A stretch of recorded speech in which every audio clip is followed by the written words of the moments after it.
நமது கலாச்சாரம், நமது பண்பாடு எப்போதும் நம்முடன் நீடித்து இருக்கும். சப்ஸ்கிரைப் திலக்.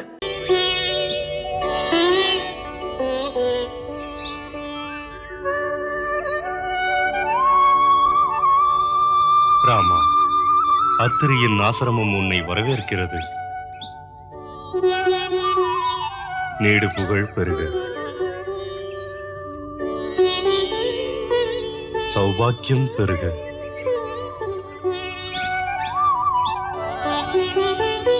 நலமெல்லாம் பெறுக, வரவேண்டும்.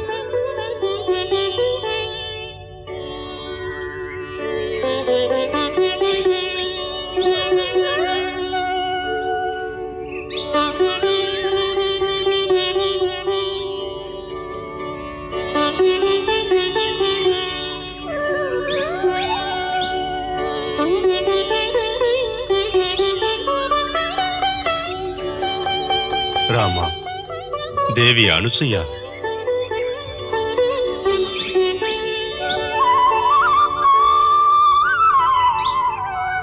மகாதேவி, நான் தசரத மைந்தன் ராமன், என் தம்பி லக்ஷ்மணன், என் மனைவி ஜனகரின் செல்வி சீதையுடன் தம் திருவடிகளில் தந்தனிட்டு வணங்குகிறேன். வாழ்க, நீடூழி வாழ்க.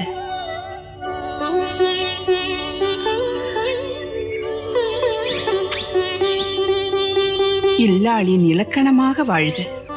தேவி, சீதையை உள்ளே அழைத்துச் சென்று அருந்துவதற்கு நீர் கொடு. சற்று ஓய்வெடுத்துக் கொள்ளட்டும். சீதே, உலகமே வணங்குகின்ற மகாசதி அனுசுயை தாயின் தரிசனத்துக்கு தேவர்களும் காத்திருக்கிறார்கள். அன்பின் வடிவமான இந்த தாய் கருணை மேலிட கடுமையான வறட்சி இருந்த ஒரு நேரத்தில் அதை நீக்க வேண்டும் என்ற நோக்கத்தில் உறுதியோடு தவமிருந்து கங்கையை வேண்டிக் கொண்டார்கள். கங்கையின் கருணை அமுதம் இங்கு வரை வந்தது. அது பவித்திர மந்தாகினி பேரில் பொங்கிப் பெருகியது. இந்த தாய் எத்தனையோ முறை படைப்பியலையே பிரமிக்க முப்பெரும் தெய்வங்களையே பரீட்சித்தார். நல்ல ஸ்திரீயை தரிசிப்பதே புண்ணியம் என்கிறார்கள். மிக பெரும் சதியின் தரிசனம் கிடைத்தது. முன்னோர்கள் நமக்கு சேர்த்து வைத்த நற்செயலால் சென்று தாயின் திருவடியில் அமர்ந்து வாழ்த்துக்களை பெற்றுக்கொள். உன் பணிவு என்னை மிகவும் உயர்த்துகிறது. உன் புகழுக்கு நான் உகந்தவளா? அனுசூயை செய்தது அவளுடைய மணவாளனுக்கு செய்த பணிவிடையின் பலன்தான். சக்தி ஒன்றுமில்லை எனக்கு. பதியை தெய்வமாய் பூஜிக்கிறேன். வா சீதை.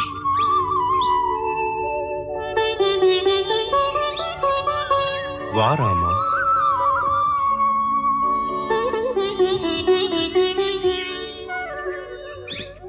ஆசனத்தில் அமர வேண்டும்.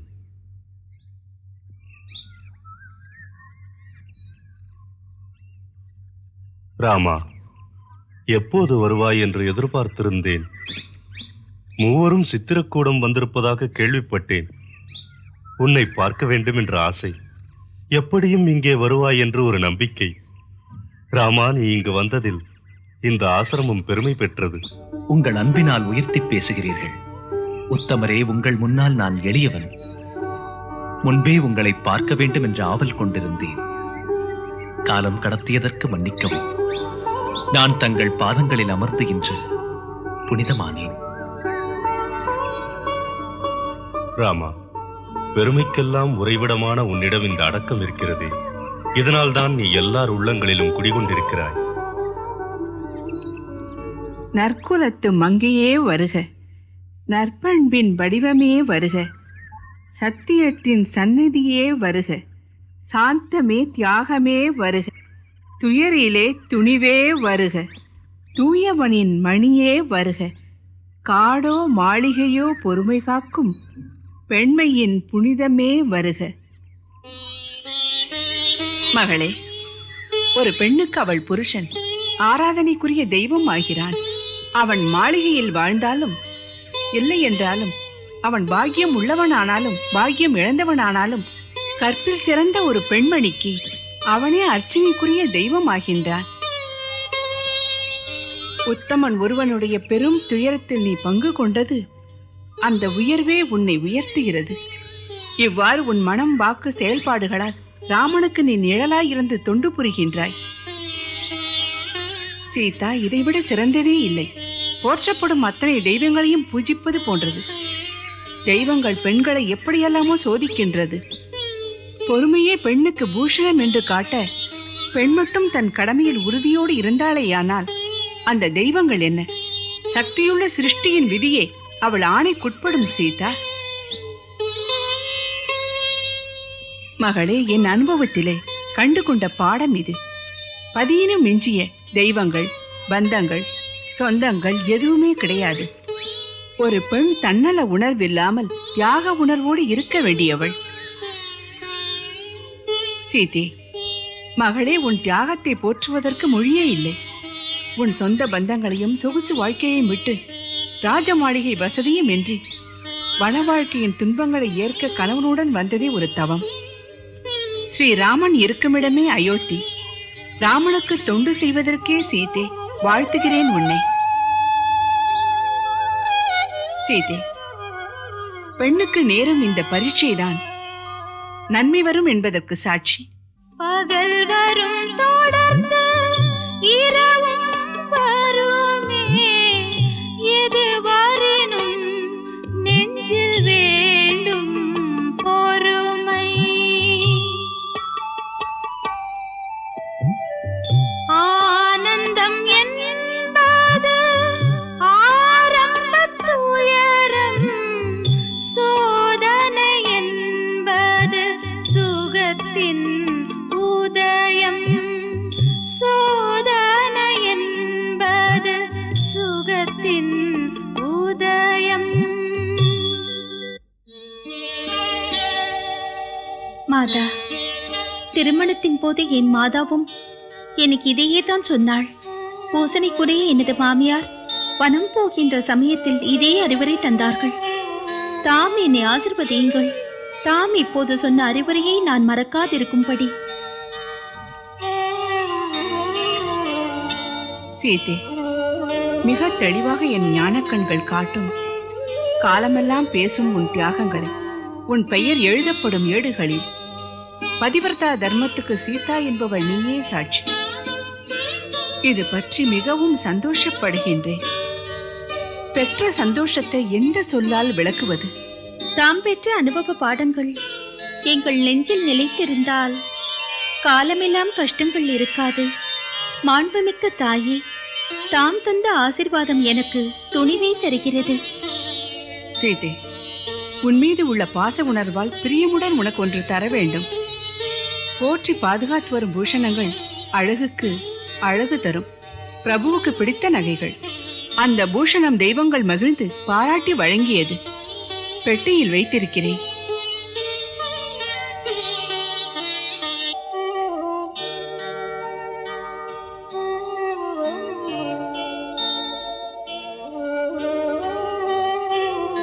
இதற்குள் இருப்பதெல்லாம் தெய்வங்கள் தந்தது.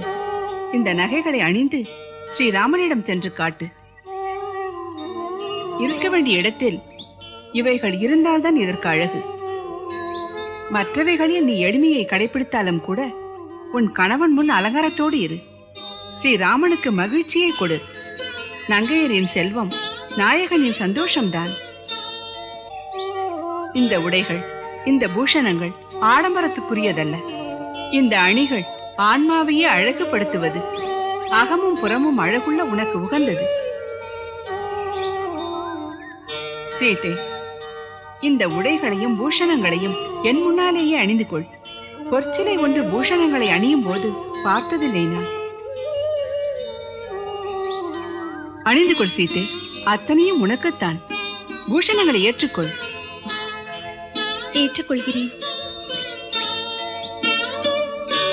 இங்குள்ள ஆரண்ய சூழ்நிலையில் அரக்கர்களின் அட்டகாசங்களால் அமைதியாக தவம் புரிவோர்களுக்கு ஒரு பாதுகாப்பும் இல்லை. மனிதர்களை தின்பவர் அரக்கர். ஒரு தபஸ்வியையோ பிரம்மச்சாரியையோ தனிமையில் அவர்கள் கண்டுவிட்டார்களானால் அவர்களை அப்படியே தின்கிறார்கள். தர்ம ராஜ்யத்தின் பகுதிகளுக்குள் ரிஷிகளுக்கு பாதுகாப்பு தருவது உன்னுடைய கடமை. மாமுனிவரே, அதை நான் மறக்கவில்லை. புனித வனவாச வாழ்க்கையின் போது இந்த தண்டகாரண்ய எல்லையெங்கும் அங்கங்கே அமைந்திருக்கும் முனிவர்களின் ஆசிரமங்கள் நல்ல பாதுகாப்புடன் இருக்கச் செய்வேன். தவசிகளின் ஆசிரமம் தடுக்கப்பட்ட இடமாக இருக்கும் அசுரர்களுக்கு தாம் எனக்கு பாதையை காட்டுங்கள். ராமன் எங்கெங்கு போவது, எந்த பாதை போவது? ராமா, அனைத்துக்கும் முதலாக சரபங்க ரிஷி ஆசிரமத்திற்கு செல். அவர் பன்னெடுங்காலமாக உன்னை பார்க்க காத்திருக்கிறார். அவர் இங்கிருக்க வேண்டிய காலம் குறைந்து வருகிறது. காலம் முடிவதற்கு முன் நீ காட்சி கொடு. அந்த ஜீவனுக்கு மன அமைதி கொடு. இந்த பாதை முன்னால் விராதன் என்ற பெயர் கொண்ட நரமாமிசம் தின்னும் அரக்கன் இருக்கிறான். அவன் ராமானி சரபங்கர் ஆசிரமம் போவதை தடுத்து நிறுத்த முடிந்ததை செய்வார். தாம் அந்த சிந்தனையை விடுங்கள். பொறுப்போடு நடப்பேன் நான். இந்த தண்டகாரண்யத்துக்கு ராட்சச பயம் நிரந்தரமாகவே நீங்கிவிடும். அதை செய்ய ராமனை வாழ்த்துங்கள். மனம் நிறைந்த ஆசீர்வாதங்கள் ராமா உனக்கு.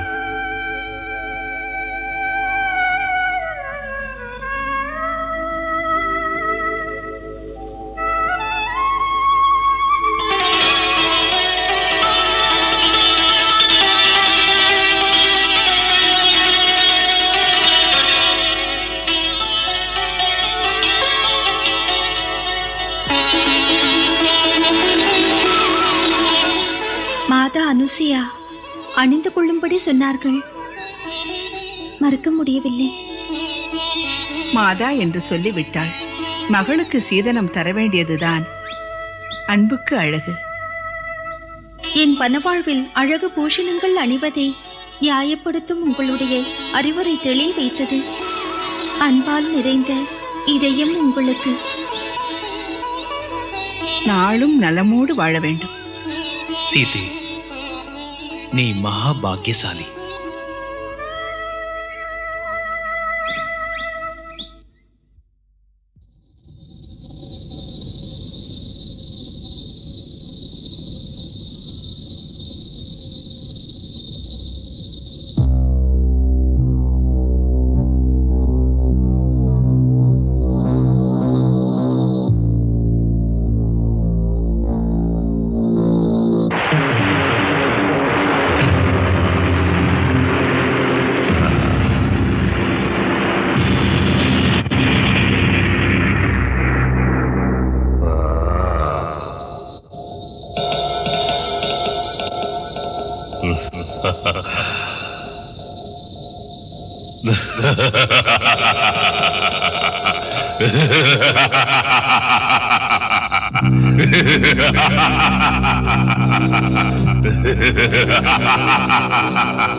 நான் தான் விராத அரக்கன்.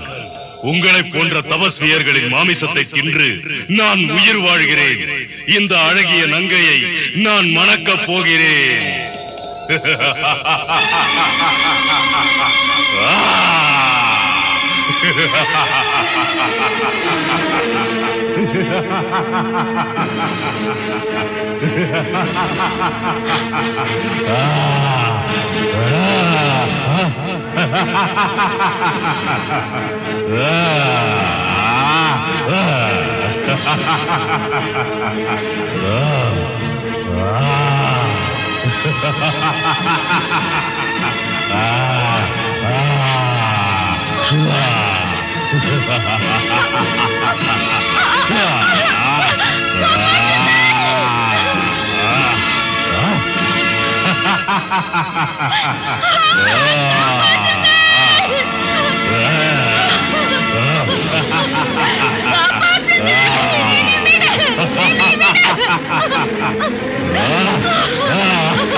லக்ஷ்மணா, அந்த ஆசிரமம் சரபங்க முனிவருடையது.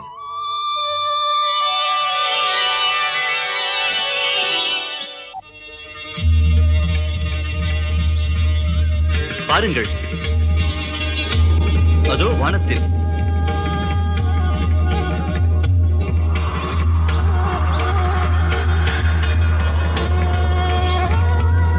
தேவலோகத்திலிருந்து இந்திரன் சரபங்க முனிவரை பார்க்க வருகிறார்.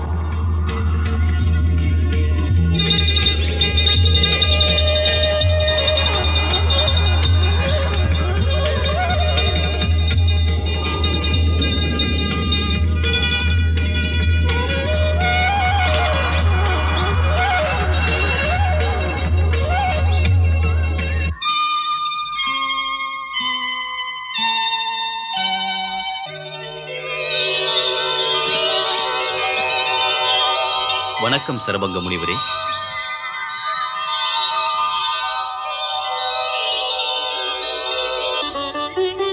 எளியவனை தேடி வந்த காரணம் என்ன தேவேந்திரா? மாமுனிவரே, பூமிக்கு வந்தது தங்களை வானுலகம் அழைத்துச் செல்லத்தான்.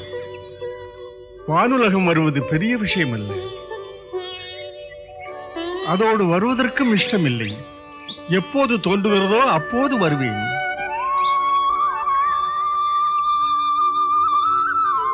ஏன் முனிவரே, அழைப்பதற்கு நானே வந்தும் வேண்டாம் என்கிறீர்களே?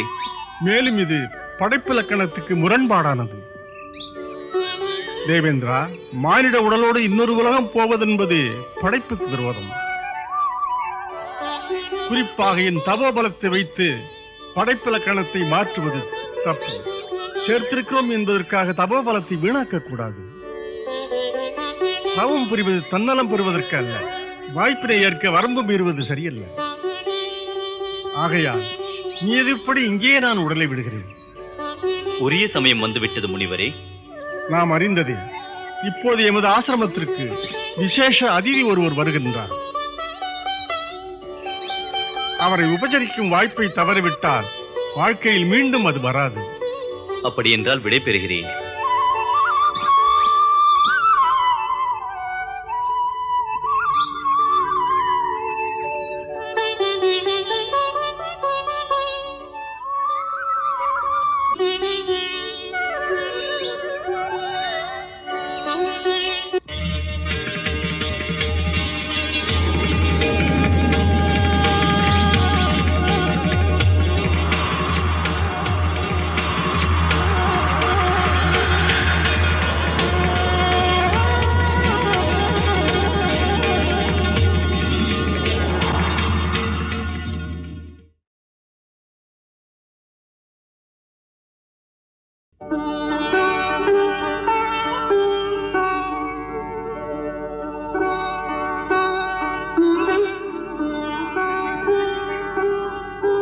வாழ்க நீடூழி,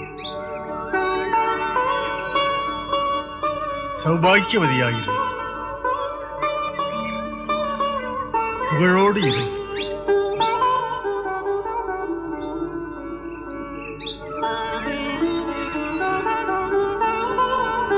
மங்களம் தருபவள் மாதா, மன்னவன் ராமனின் அன்பு போதை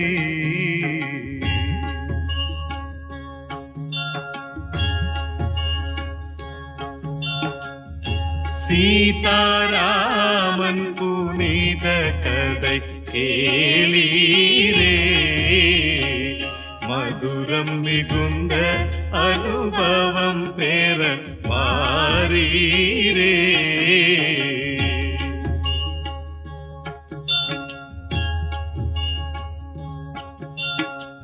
கருத்துகள் நிறைந்திடும் காவியம் காணீரே கடமை பண்பின் உயர்